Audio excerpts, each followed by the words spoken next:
Zooey Mama! How's it going, everybody? I'm here today to talk about Valentina, who's one of the most exciting cards of this season. She's the last card release for the April season, and when I first saw her, I thought she was going to be absolutely busted and OP. Now I think she might actually be kind of mid, but I still think she's going to be really fun, and I'm going to go into why that is. So to start off, Valentina comes out in Spotlights on April 30th alongside Blob and Null in her Spotlight cache. She's a 2-cost 3-powered card with the on-reveal ability to add a random 6-cost card to your hand, give it -2 cost and -3 power. So obviously involving some RNG here, but some of these 6-cost cards are pretty dang good. And with Valentina, you can play a 6-cost card for just 4 energy or even 3. So let's talk about her best synergies before we get into some of her options, some deck ideas, and then just give my overall ratings for Valentina. So to talk about Valentina's best synergies, we are looking at Quinjet. Okay, Quinjet is going to be the best card for Valentina. If you can get Quinjet turn 1 into Valentina turn 2 into good 6-cost card on turn 3, you might just win a game right there. Okay, it's kind of similar to the old Loki combo where you just Quinjet into Collector into Loki. Quinjet is amazing. Get a 6-cost card for 3 energy. That's half off. That's incredible. Luke Cage is also pretty good. Valentina is normally giving the card that she generates -3 power. If you have Luke Cage, that card doesn't lose any power, but you're still getting it at a -2 discount or even -3 with Quinjet. And then Kyera. Okay, similar to Luke Cage, this might just work really well on curve. Because if you don't have Quinjet down, your 6-cost card is going to cost 4 energy. So you can turn 2 Valentina, turn 3 Luke Cage or Kyera, and turn 4 play the 6-cost card if you wish. And Kyera can protect that 6-cost card. She can also protect Quinjet or whatever 1-cost cards you have in the game. So let's talk about the elephant in the room, which is the list of 6-cost cards that Valentina can pull from. Okay, so first of all here, I have every 6-cost card that's in the game listed, and I've crossed out Death. Death costs 8. She's not in the card pool. I've also crossed out Agatha. Okay, Second Dinner usually removes Agatha from locations or card effects that generate random cards because they don't want you to just automatically lose if Agatha goes to your hand.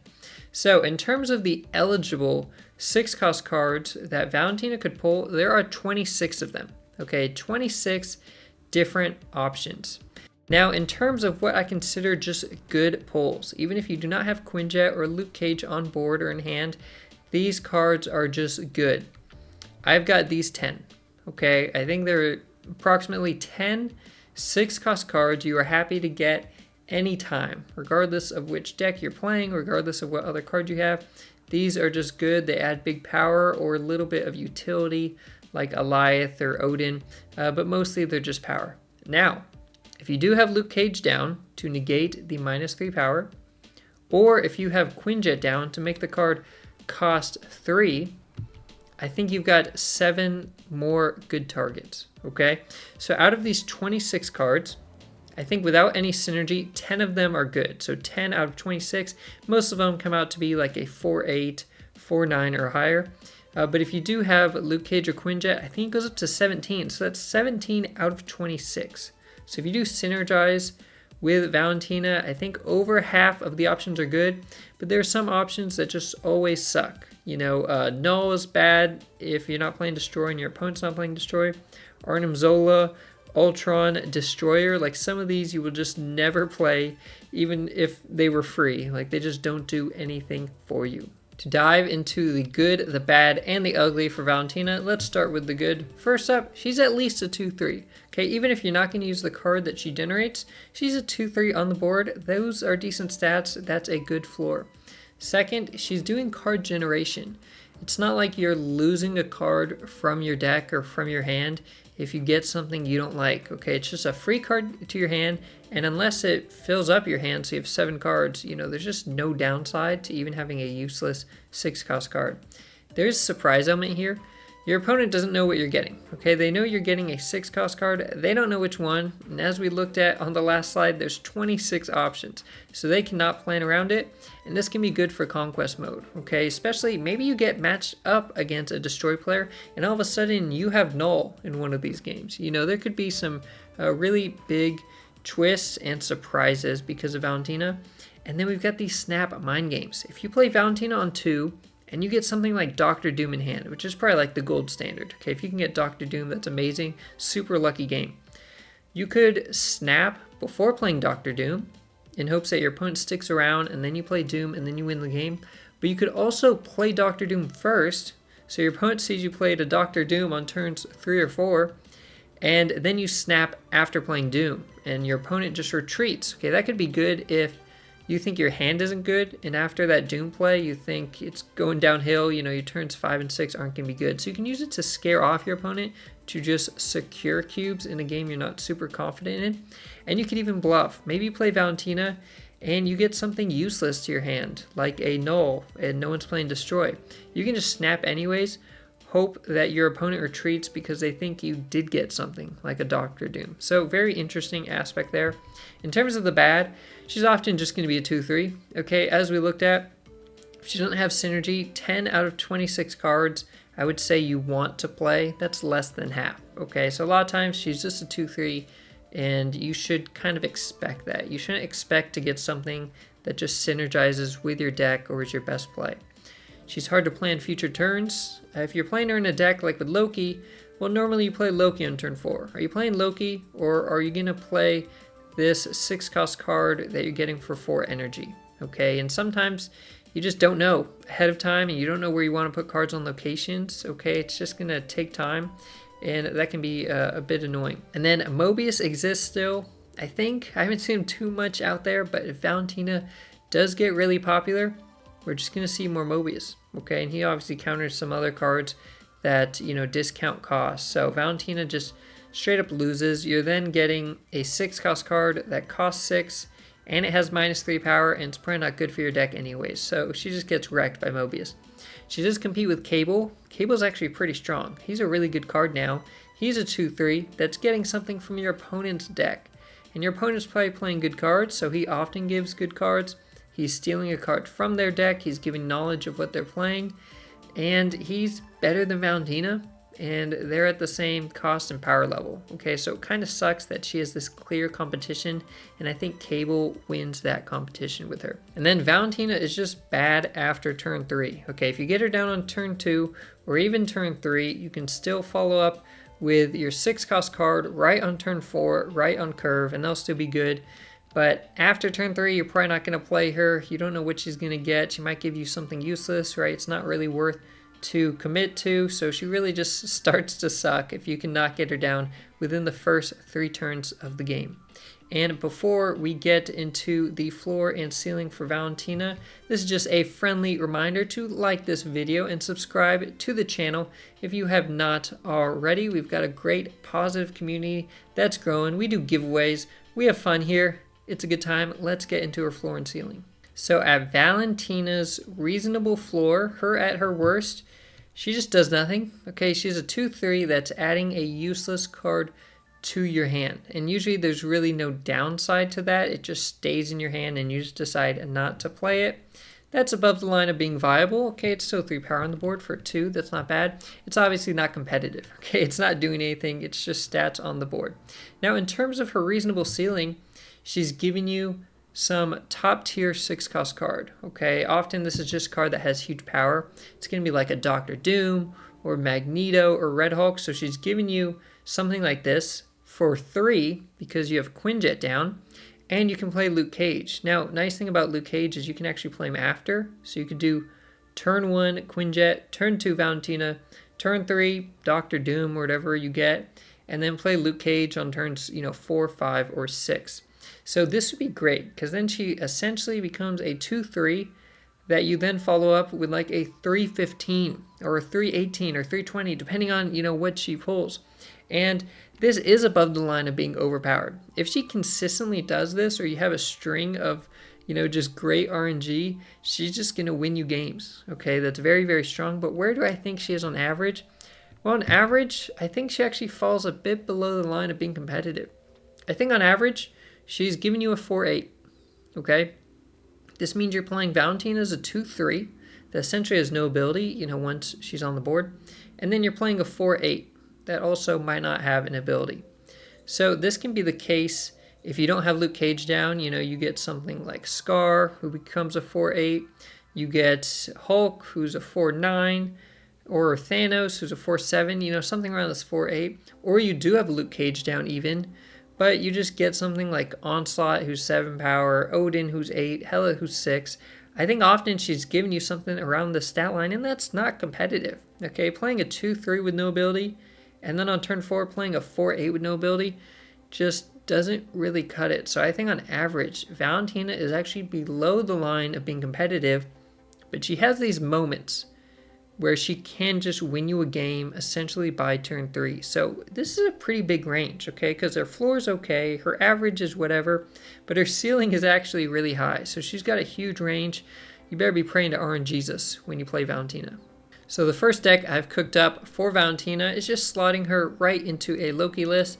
And this is going to be the most popular deck you see with Valentina, I think, okay? It's just so obvious. We already have Quinjet in here. Adding a card to your hand, keeping your hand full is great for Loki. I just took Cable out of this deck and I put in Valentina. Now personally, I think Cable's better. Okay, like I mentioned earlier, they compete with each other.